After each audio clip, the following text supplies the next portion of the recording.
If you're planning on selling your home this spring, you need to be prepared to receive a lowball offer. Housing market activity has slowed since interest rates stagnated around 7%, but prices are still high in most markets due to low inventory. This has created a situation where a lot of home buyers have warped expectations of what a good first offer on your home should look like, and you need to know how to respond. I know a lowball offer can be insulting, but you need to think strategically when selling your biggest asset. Today, I'll go over how you should strategically react to a low offer to ultimately get the deal you wanted all along. First off, check the comps one more time. Before you deal with a lowball offer, double check that it's actually as low as you think it is.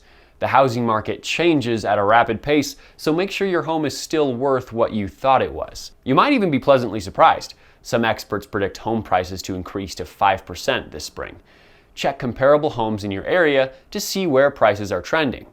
Also, ask your buyer's agent if they reached their price based on their own comps. If you can prove home prices in your area are actually higher than they thought, they might be willing to increase their offer without much negotiating. Remember, the market ultimately decides the value of your home, not your asking price. Secondly, almost always counteroffer.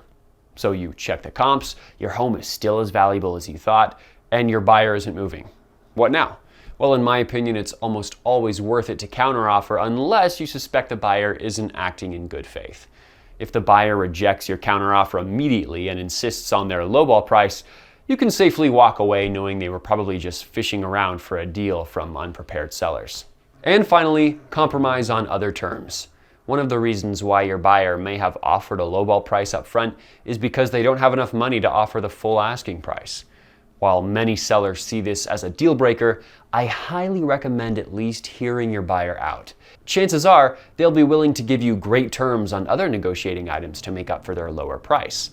For example, if you need a longer close, shorter inspection period, or other contingencies waived, you might be willing to budge on price.